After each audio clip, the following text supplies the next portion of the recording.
This is jump run. Okay. Good afternoon, ladies and gentlemen. Welcome to the Culpeper Air Fest. We are the Flying Circus.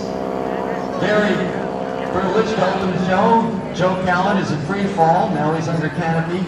And he'll be flying the United States flag as we have a band playing the National Anthem for you. Isn't that pretty? And Joe's going to be landing right there in front of you. So let's all stand and take off our hats as we get ready for the National Anthem. I can't see him. Oh, there he is. Right above us.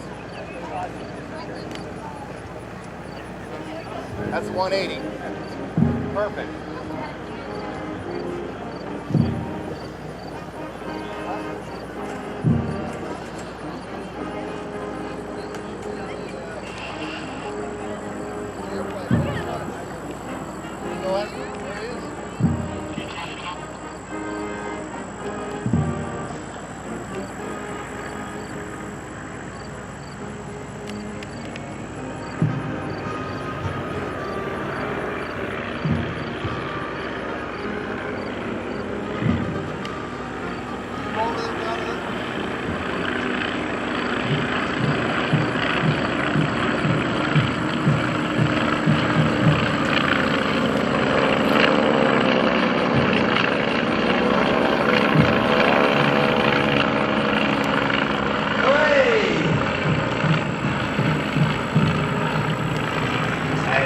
Joe Callan under canopy. Give him a hand, folks. Give the band a hand. Outstanding. Our National Anthem as the Flying Circus biplanes pass in review. That's a diamond formation.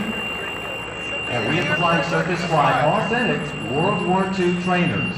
Those are actually the airplanes that were used for primary training in World War II. Joe Callan setting up for a nice landing right in front of you. And here he comes now. There he is. Give him a hand there, folks. And our United States flag. Beautiful job, Joe.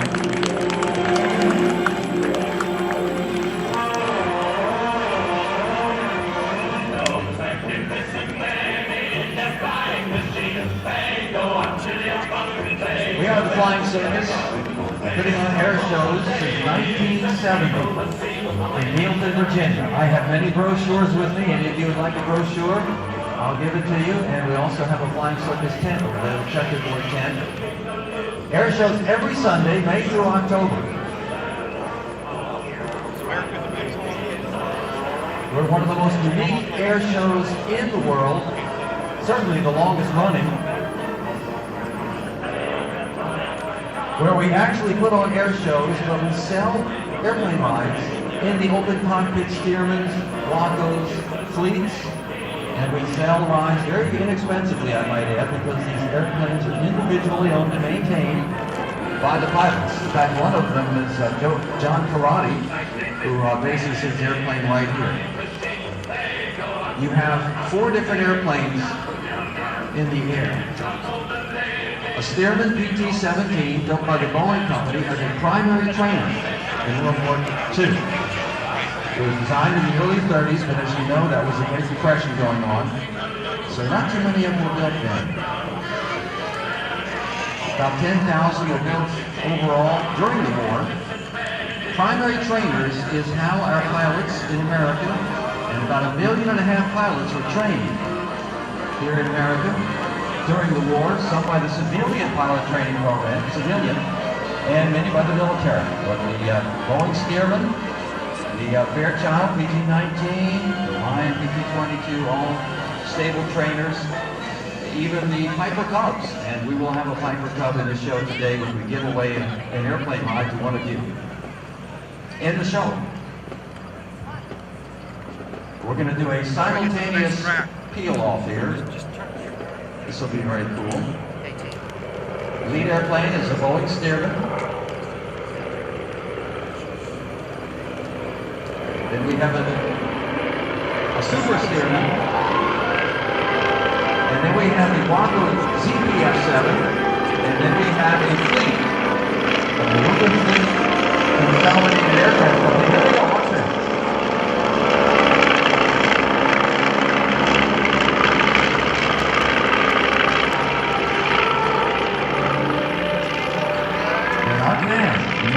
primary trainers. And in World War II, the first object for the pilots was just to learn to fly, so takeoffs and landings when they were hurt to death.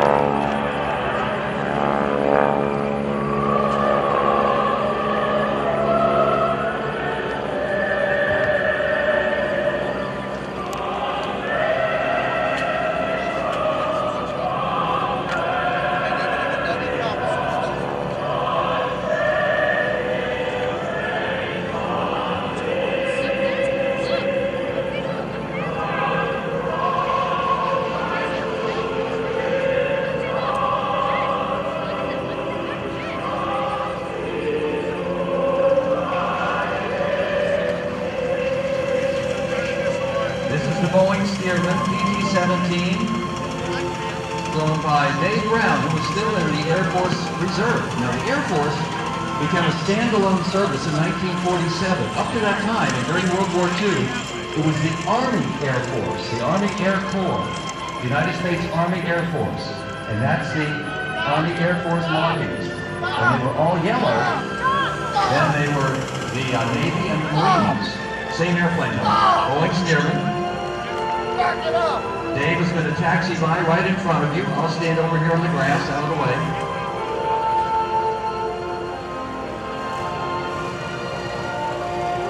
Now this is called a Waco, Weaver Aircraft Company, founded in 1920, Battle Creek, Michigan.